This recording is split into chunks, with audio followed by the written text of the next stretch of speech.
ಸಾಮಾಜಿಕವಾಗಿ ಮತ್ತು ಶೈಕ್ಷಣಿಕವಾಗಿ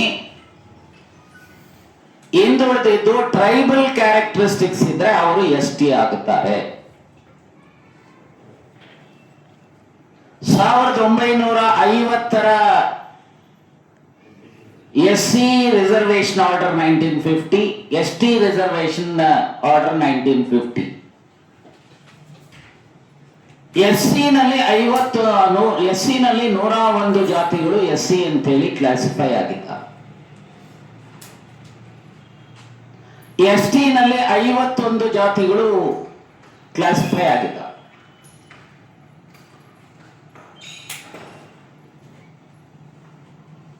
ಆದರೆ ಈ ಕ್ಲಾಸಿಫೈ ಆಗಿರುವಂತಹ ಜನಾಂಗ ಸುಮಾರು ರಾಜ್ಯದಲ್ಲಿ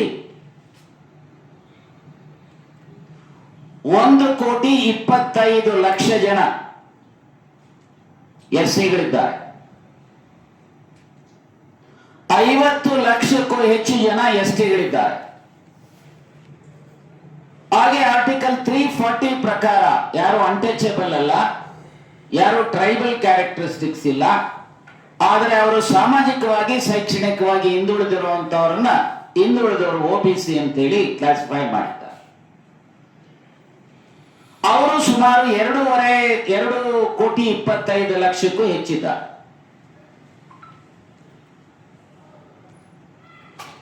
ಆದರೆ ಈ ವರ್ಗವನ್ನ ಬಹುತೇಕರು ಟೇಕ್ ಇಟ್ ಫಾರ್ ಗ್ರಾಂಟೆಡ್. ಇವರಿಗೂ ಹೇಗಿದ್ರೂ ಸಹ ಚುನಾವಣೆಯಲ್ಲಿ ನಮ್ಮ ಆಯಾ ಬಲಗಳಿಂದ ಬೇರೆ ಬೇರೆ ಬಲಗಳಿಂದ ನಾವು ಇವರನ್ನ ಓಲೈಸ್ಕೋಬಹುದು ಅನ್ನುವಂತ ಯೋಚನೆಯಲ್ಲಿ ಬಹುತೇಕ ರಾಜಕೀಯ ಪಕ್ಷಗಳಿದ್ದಾವೆ.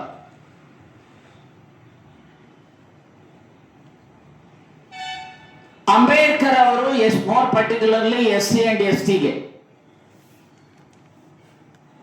ಜನಸಂಖ್ಯೆಗೆ ಅನುಗುಣವಾಗಿ ಮೀಸಲಾತಿಯನ್ನ ನೀಡಬೇಕು ಅಂತೇಳಿ ಸಂವಿಧಾನದಲ್ಲಿ ಸ್ಪಷ್ಟಪಡಿಸಿದ್ದಾರೆ.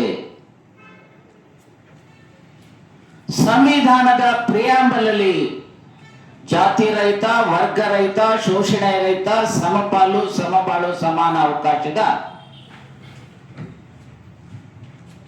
ಸಮ ಸಮಾಜವನ್ನ ಕಟ್ಟಬೇಕಾದ್ರೆ ಯಾರು ಇವತ್ತು ಶೋಷಿತರಿದ್ದಾರೆ, ಎಸ್.ಸಿ ಮತ್ತು ಎಸ್.ಟಿ, ಅದರ ಜೊತೆಗೆ OBCಗಳನ್ನ ಸಮಾಜದ ಮುಖ್ಯವಾಹಿನಿಗೆ ತರಬೇಕಾದ್ರೆ ಸಂವಿಧಾನದ ಆರ್ಟಿಕಲ್ 330 ಇಂದ ಹಿಡಿದು 342 ವರೆಗೂ ಕೆಲವು ರಿಸರ್ವೇಶನ್ಸ್ ಅನ್ನ ಕೊಟ್ಟಿದ್ದಾರೆ. ಹಾಗೆ article 15 and 16 of the constitution.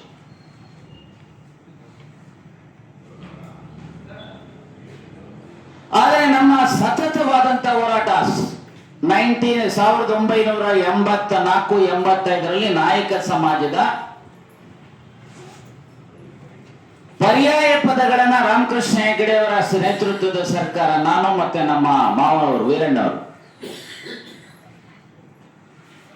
ಹಾಗೆ ಅವರ ಮೇಲೆ ಒತ್ತಡ ತಂದ್ರೆ ಸ್ಪೆಲ್ಲಿಂಗ್ ಜಾತೆ ಆಗಿತ್ತು. ನಮ್ಮದು NAMIAKE ನಾಯಕ ಅನ್ನೋದನ್ನು ಬಿಟ್ರೆ ಮಿಕ್ಕೋರೆಲ್ಲರೂ ST ಅಲ್ಲ ಅನ್ನುವಂತ ಕೇಸುಗಳಾಗ್ತದೆ. ಇಲ್ಲೇ ವಿಜಯ ವಿಕ್ರಮ್ ಅಂತ ಹೇಳಿ ಅವರು RTO ಇದ್ರು. ಅವರಿಗೆ NAMIAKE ಇಲ್ಲ ಅಂತ ಹೇಳಿ ಅವರು ನೋಟಿಸ್. ನನ್ನ ಮಾವನವರು, ನನ್ನ ಹೆಂಡತಿ ಅಪ್ಪ ವೀರಣ್ಣವರು ಮಂತ್ರಿಗಳಾಗಿದ್ರು, ಅವ್ರಿಗೂ ಇಲ್ಲ ಅಂತೇಳಿ ಅವ್ರಿಗೂ ಅವರ ಮಗಳು ನನ್ನ ಹೆಂಡತಿಗೂ ನೋಟಿಸ್ ಇತ್ತು. ಮೊದಲನೇ ಮಂತ್ರಿ ನಮ್ಮ ಸಮಾಜದ ಭೀಮಪ್ಪ ನಾಯಕರು ಚಿತ್ರದುರ್ಗ, ಅವರ ಮಗಳಿಗೂ ಸಹ ನೋಟಿಸ್ ಇತ್ತು. ಸೊ ಈ ನೆಲೆಯಲ್ಲಿ ರಾಮಕೃಷ್ಣ ಹೆಗಡೆ ಅವರ ಮೇಲೆ ಒತ್ತಡ ತಂದಂತ ಸಮಯದಲ್ಲಿ ನಮ್ಮ ಸಮಾಜದ ಪರ್ಯಾಯ ಪದಗಳನ್ನ ಕೇಂದ್ರಕ್ಕೆ ಶಿಫಾರಸು ಮಾಡಲಾಗಿದೆ. ಅಂತಿಮವಾಗಿ 19th ಏಪ್ರಿಲ್ 1991 ಆಗಿನ ಪ್ರಧಾನಮಂತ್ರಿಗಳಾಗಿದ್ದಂತ ಸನ್ಮಾನ್ಯ ಚಂದ್ರಶೇಖರ್ ಅವರು ಸನ್ಮಾನ್ಯ ದೇವೇಗೌಡರ ಸಹಕಾರದಿಂದ ನಮ್ಮ ಸಮಾಜದ ST ಕೆಟಗರಿಗೆ 5 ಪರ್ಯಾಯ ಪದಗಳನ್ನ, ನಂತರ 2 ಪರ್ಯಾಯ ಪದಗಳನ್ನ ಸೇರಿಸಿದ ಮೇಲೆ, ಹಾಗೆ ಕಾಶ್ಮೀರದ ಗುಜ್ಜಾರ್ ಕಮ್ಯುನಿಟಿಯನ್ನು ಸೇರಿಸಿದ್ರು. 19th ಏಪ್ರಿಲ್ 1991 ಇಂದ ನಮ್ಮ ಏನು STಗೆ 3% ಇತ್ತು, ಅದು 7% ಆಗಬೇಕು. ಯಾಕಂದ್ರೆ ಜನಸಂಖ್ಯೆ SC ಪಾಪ್ಯುಲೇಷನ್ 7 ಇದೆ ಇನ್ಸ್ಟೆಡ್ ಆಫ್ 3. ಇದರ ಜೊತೆಗೆ